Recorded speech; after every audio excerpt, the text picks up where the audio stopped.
if, for example, in your situation, you are working for a company or a vendor perhaps, and they're looking at something from one viewpoint.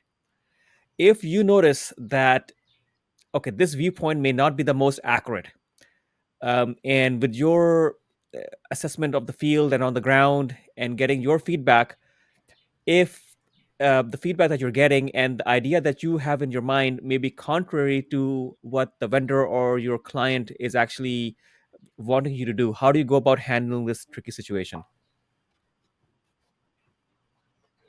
Well, it's interesting because almost in any situation you run into exactly like that is the vendor or the client you're talking to, they don't know what they don't know, and they know what they Yeah, hear, can't. around them. Like right now, everything is AI.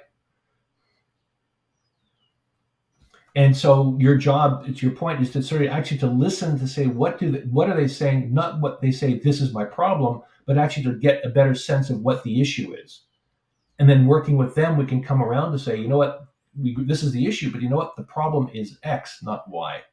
And it's really just work. It's a whole process of working with the client. So as an innovator or product, you actually have to be a consultant because you actually have to work with the client to better understand what their needs are, as opposed to them telling you.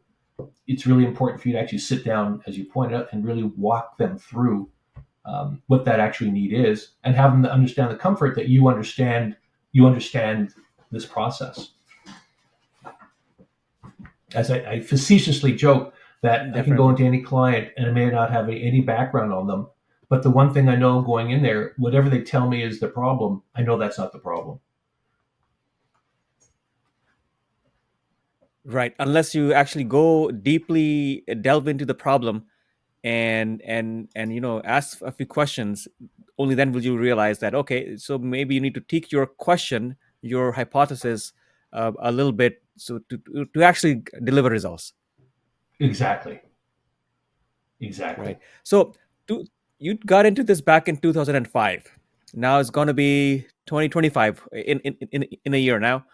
So how has this changed? I know a lot has changed in the last 2 years, but with your constant involvement in health tech and bringing out new products, how has this changed? Radically in terms of technology, but the problems haven't changed.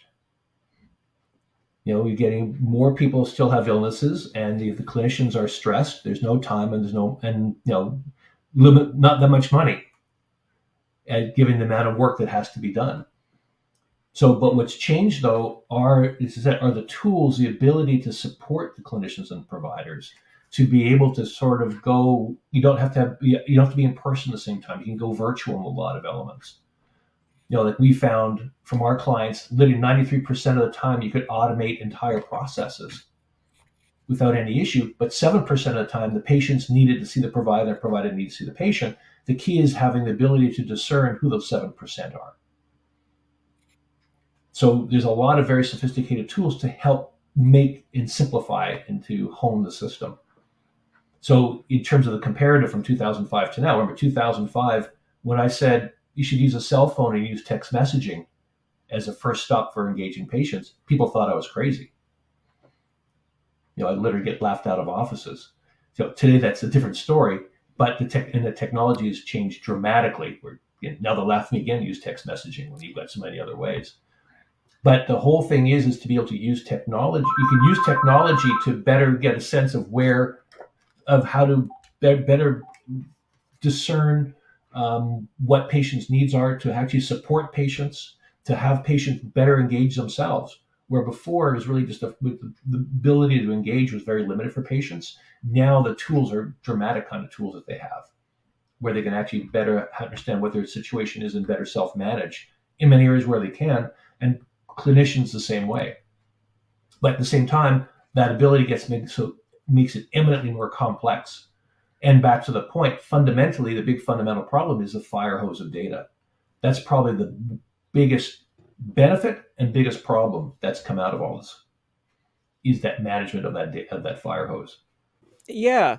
I mean, the biggest thing is acceptance. Initially, back in the day, Yeah, there wasn't that much of acceptance was a problem. But COVID, of course, push this through so quickly that now everybody expects that you go to your doctor, a primary physician, or you go to a hospital. You expect that they have a program that you can communicate.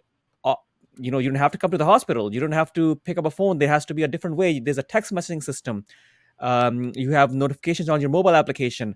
So people are expecting this, and extending this beyond, people are wearing devices and wearables, and people are used to receiving inputs. And personally, work with a few startups who are in this space that are providing Hmm. information, real time information to the patient based on their digital watches.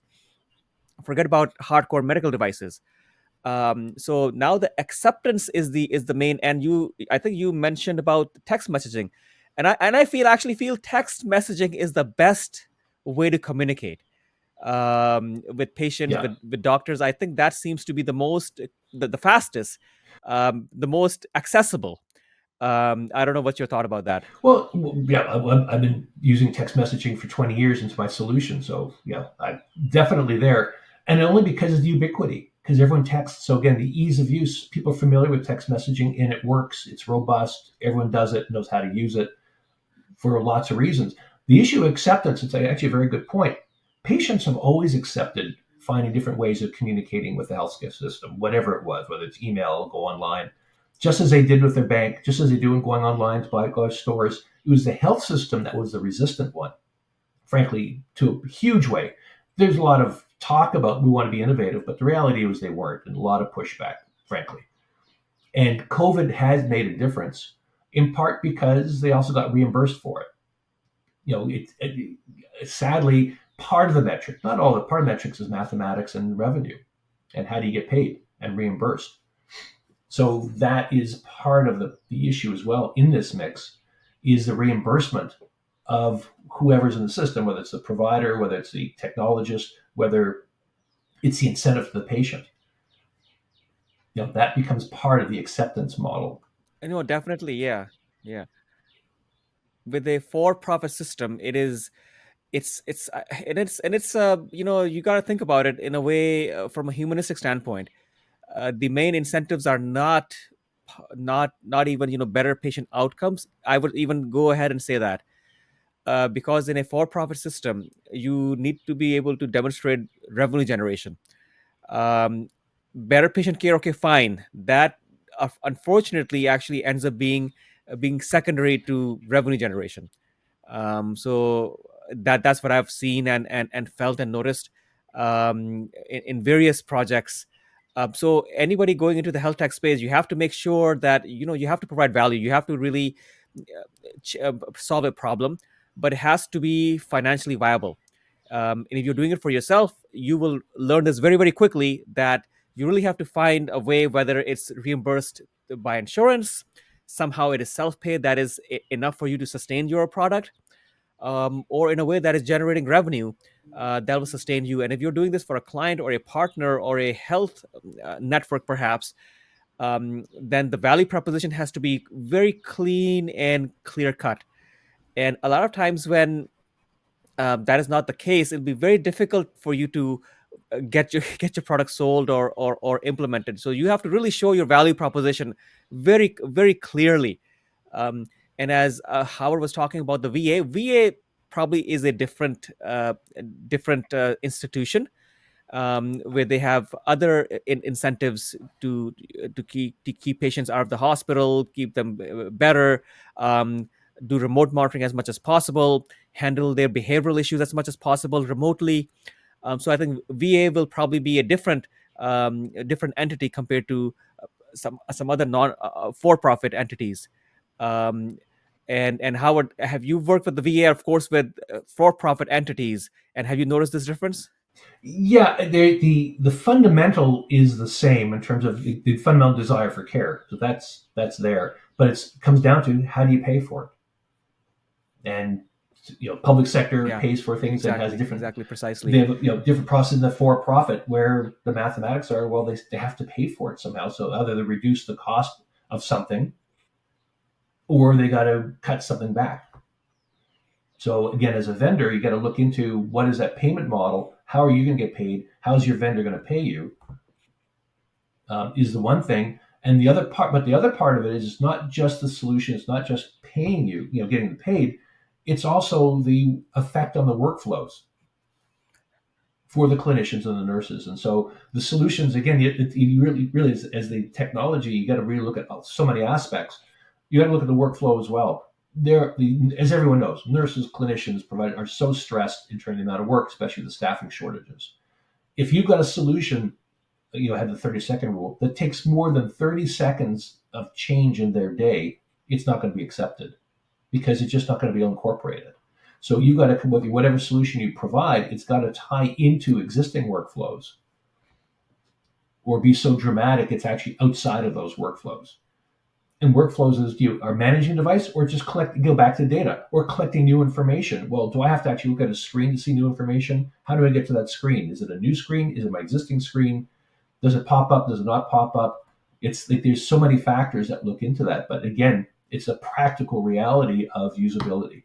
Thanks for watching, and I appreciate you as a valuable viewer. And if you liked this segment, you can watch all of the different individual segments or the whole podcast to have a broader understanding on this topic. Just check the links in the description or what you see on the screen right now. I'm Dr. Omar Khan. Looking forward to seeing you again. Thank you.